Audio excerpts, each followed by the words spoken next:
চলে আসছি এবার পরের খবরে। সীমান্তবর্তী একটি খবর যেখানে বিএসএফ তাদের অ্যাকশন নিয়ে একটি বিবৃতি জারি করেছে। বাংলাদেশের রক্ষী বাহিনীর বেআইনি বাংকার তৈরি রুখে দিয়েছে বিএসএফ। আন্তর্জাতিক সীমান্তে 150 গজের মধ্যে অবৈধ নির্মাণ বন্ধ। মেখলিগঞ্জে বাংলাদেশের নাগরিকদের অবৈধ নির্মাণ কার্যকলাপ বেড়ে গিয়েছে। দহগ্রামে বিএসএফ এর বিরোধিতায় বিজিবি সেন্ট্রি পোস্ট বাংকার বন্ধ বিবৃতি জারি করেছে বিএসএফ। আন্তর্জাতিক সীমান্তে 150 গজের মধ্যে কোনো পাকা নির্মাণ করা যায় না, এটাই নিয়ম।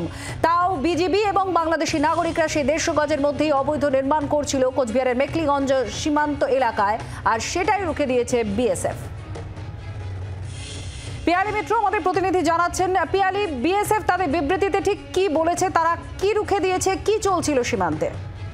একেবারে দেখো, যেটা দু দেশের মধ্যে পারস্পরিক যে সমঝোতা তাই সেটা অনুযায়ী 0 পয়েন্ট থেকে দু দেশে 0 পয়েন্ট থেকে 150 গজের মধ্যে কোনো রকম কোনো পাকা বাড়ি কোনো রকম কনস্ট্রাকশন করা যায় না।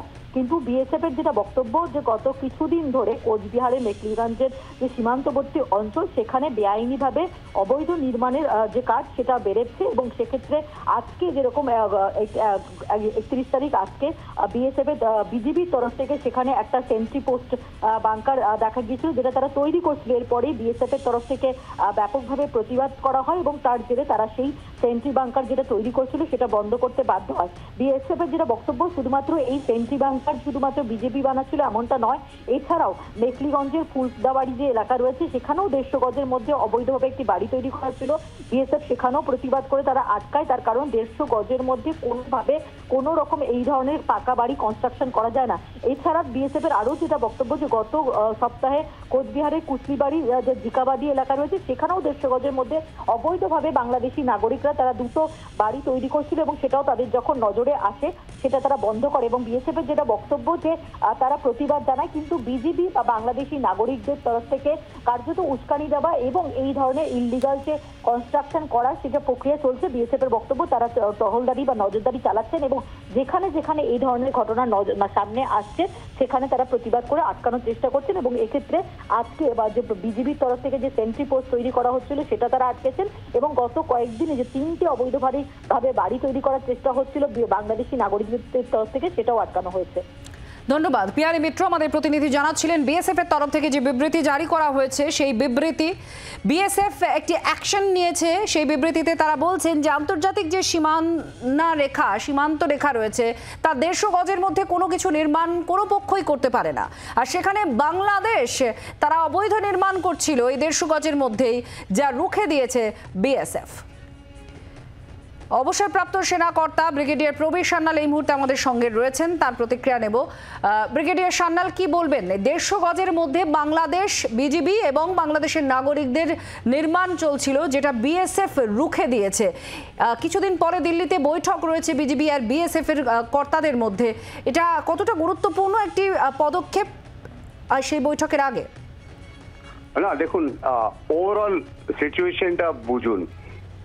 বাংলাদেশের গভর্নমেন্ট চেঞ্জ হয়ে গিয়েছে, মোহাম্মদ ইউনূসের গভর্নমেন্ট অ্যান্টি ইন্ডিয়ান গভর্নমেন্ট, আর ওরা চেষ্টা করছে যাতে কি ইন্ডিয়া আর বাংলাদেশের মধ্যে একটা মিলিটারি সংঘাত লাগে, যাতে কি বাংলাদেশের যে প্রেজেন্ট গভর্নমেন্ট মোহাম্মদ ইউনূসের গভর্নমেন্ট হয়তো একটা ইন্টারন্যাশনাল সিম্পাথি পাবে, মানে সাহায্য পাবে, অ্যাকসেপ্টেন্স পাবে, আর ওই গভর্নমেন্টটা হয়তো ইন্টারন্যাশনালি রেকগনাইজ হয়ে যাবে।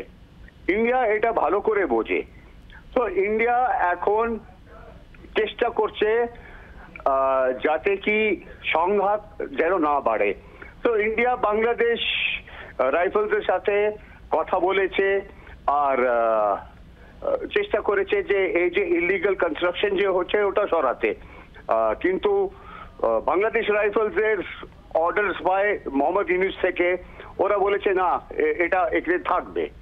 তো এখন ইন্ডিয়ান গভর্নমেন্ট মানে বিএসএফ একটা অ্যাকশন নিচ্ছে, কিরকম ভাবে এটা প্রোগ্রেস হবে সেটা আমাদের দেখতে হবে।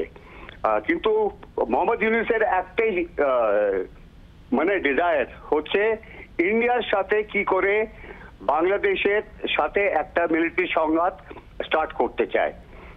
আর ইন্ডিয়া এটা ভালো করে বোঝে, তো ইন্ডিয়া এই ইস্যুটাকে বড় করতে চায় না। এখন দেখা যাক আমাদের বিএসএফ কিরকম ভাবে সামলায়।